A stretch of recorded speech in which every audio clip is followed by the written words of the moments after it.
ஒவ்வொரு நாளுமே ஆசன ஆண்டியப்பன் அவர்கள் பல பயனுள்ள யோகாசனங்களை நமக்காக கற்றுத்தந்து கொண்டிருக்கிறார்.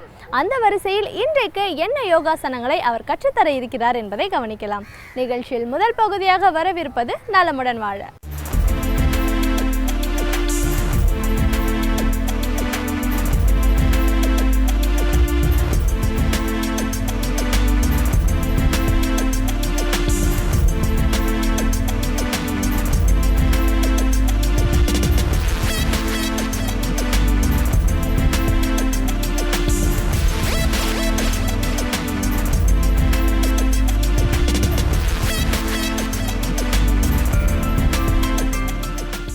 என் அருமை உலகத்தமிழ் மக்களே, தாய்மார்களே, பெரியோர்களே, சிறார்களே, என் அருமை சீடர்களே, யோக நண்பர்களே, உங்கள் அனைவருக்கும் என் இனிய காலை வணக்கம். கலைஞர் தொலைக்காட்சி நிகழ்ச்சியில் நலமுடன் வாழ என்னும் பிரிவில் அதிகாலை வேளையில் முதல் நிகழ்ச்சியாக தரப்படுகிறது யோகாசனம். வெகுகாலமாக தரப்படுகிறது. மற்ற நிகழ்ச்சிகளெல்லாம் பார்ப்போம், மறந்து விடுவோம். ஆனால் இந்த நிகழ்ச்சி தொடர்ச்சியாக நடைபெறுகிறது. மற்ற நிகழ்ச்சிகளெல்லாம் ஒரு காலத்தில் நின்றுவிடும், வேறு ஒரு கதை வரும். ஆனால் இது அப்படி அல்ல. தொடர்ச்சியாக இந்த நிகழ்ச்சி நடந்து கொண்டே இருக்கிறது. மக்களுக்கு நன்மை செய்யக்கூடிய பயிற்சி, நோய்களை நீக்கக்கூடிய பயிற்சி, தனக்கு தானே டாக்டர்களாக மாறிக்கொள்ளக்கூடிய பயிற்சி என்பதை நீங்கள் தெரிந்து கொள்ள வேண்டும். அதைத்தான் முக்கியம். அந்த நிலையில் இன்றைக்கு நமக்கு அரங்கிற்கு சத்தியமங்கலம் முனியப்பன் யோகாசனத்திலே பள்ளியிலிருந்து சமத்துவம் 60 வயசு 2 குழந்தைகளுக்கு தாய், அபிநயா 17 வகுப்பு +2 படித்து கொண்டிருக்கிற மாணவி இருவரும் இங்கே வந்திருக்கிறார்கள். அவர்கள் ஒரு அற்புதமான ஆசனத்தை செய்ய போகிறார்கள். நீங்கள் பார்க்க வேண்டும். வயது வித்தியாசம் கிடையாது. பாருங்கள், 17, 60. அவர்கள் பல காலமாக யோகாசனம் பழகி கொண்டிருக்கிறார்கள். வயதை ஒரு அவர்கள் பார்க்கவில்லை. எந்த வயதிலும் நமக்கு ஆரோக்கியம் தேவைதானே. ஆகவே அந்த 6 வருடமாக பயிற்சியாலைக்கு சென்று பயிற்சியை பெற்று கொண்டிருக்கிறார்கள். அதே போன்று இந்த மாணவியும். அவர்கள் இப்பொழுது கால் விரித்த ஜானுசிராசனம், சான்சிராசனத்தில் ஒரு வேரியேஷன்ஸ், ஒரு பிரிவு. என் அருமைச் சீடர்களே, நீங்கள் பத்மாசனத்தை கலைத்துவிட்டு காலை முடிந்த அளவு விரியுங்கள். அப்படியே வலது பக்கமாக திரும்பி வலது காலை பிடிக்க வேண்டும். வலது காலை பிடிங்கள். வலது காலை 60 வயதில் பிடிப்பது என்பது முடியவே முடியாது, முடிக்கவே முடியாது. இப்படிதான் இருக்கும், தள்ளித்தான் இருக்கும். அவர்கள் பிடித்து கொண்டு செய்கிறார்கள் என்று சொன்னால்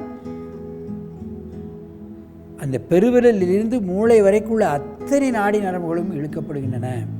அதைத்தான் கவனிக்க வேண்டும். முட்டில் ஏற்படக்கூடிய வலிகள், வயிற்றில் ஏற்படக்கூடிய பிரச்சனைகள், மூளைக்குள்ளே போகிற நரம்பு இழுக்கப்படுகிறது. மூளைக்குள்ளே போய் யார் நரம்பை இழுக்க முடியும் என்பதையெல்லாம் நாம் கவனத்தில் கொள்ள வேண்டும். ஒரு 20 எண்ணிக்கை. மெதுவாக எழுந்திருங்கள். நீண்ட மூச்சு வாங்கிக் கொள்ளுங்கள். இப்பொழுது கையை மேலும் உயர்த்தி இடது பக்கமாக திரும்பி இந்த ஆசனத்தை செய்ய வேண்டும். கீழே இறக்கி போடு கையம்மா. இன்னும் இறக்கி கையை அப்படி போடணும். முட்டு வேற தொடுகிறார்கள். அதைத்தான் நாம் பார்க்க வேண்டும். ஜானுசிராசனத்தை முழுமையாக செய்கிறார்கள். 17 செய்கிறது, 60 செய்கிறது முழுமையாக. அதைத்தான் நான் கவனத்தில் கொள்ள வேண்டும். ஆசனம் செய்வதற்கு வயது ஒரு தடையாகவே அமையாது என்பதை நீங்கள் கவனத்தில் கொள்ள வேண்டும். மெதுவாக எழுந்திருங்கள். நீண்ட மூச்சு வாங்கிக் கொள்ளுங்கள். இப்பொழுது ஒருவருக்கொருவர் நேராக பார்த்து கொண்டு இந்த ஆசனத்தை செய்ய வேண்டும். கையை மேலே தூக்கி வலது காலை பிடிங்கள். பின்னர் அப்படி இடது காலை பிடிக்கலாம். ஜானு சிரசாசனம். ஜானு என்றால் தலைமுட்டு ஆசனம், முட்டு என்று பெயர். கையை சைடில் கீழே இறக்கி வையுமா, காலப்படி சும்மா அனாசாயமாக செய்கிறார்கள் இருவரும். அது அதிகாலமாக தொடர்ச்சியாக சாதனையாக செய்து கொண்டிருக்கின்ற காரணத்தினால் தான் வெகுவாக வருகிறது. எவ்வளவு நேரம் வேண்டுமானாலும் செய்யலாம் என்ற ஒரு எண்ணத்தில் இருக்கிறார்கள். மெதுவாக எழுந்திருங்கள், நீண்ட மூச்சு வாங்கிக் கொள்ளுங்கள். வயது வித்தியாசம் கிடையாது என்பதற்காகத்தான் சமத்துவம் 60 வயசு, அபிநயா 17 வயசு. இவர்கள் ஆசனம் செய்கிறார்கள். இவர்களை பார்த்த பின்பாவது வயோதிகர்கள் என்றால் ஆசனம் எங்கே செய்ய முடியும் என்று நீங்கள் கருதக்கூடாது. அவர்கள் சத்தியமங்கலத்திலிருந்து வந்திருக்கிறார்கள். இருவரும் தொடர்ச்சியாக ஆசனத்தை முனியப்பன் பயிற்சி சாலையில் பயின்று கொண்டிருக்கிறார்கள். விடாமுயற்சியுடன் பறந்து கொண்டிருக்கிறார்கள்.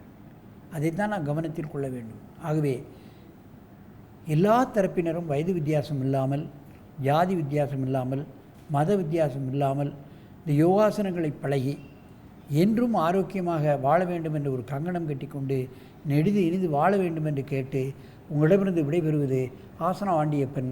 வணக்கம்.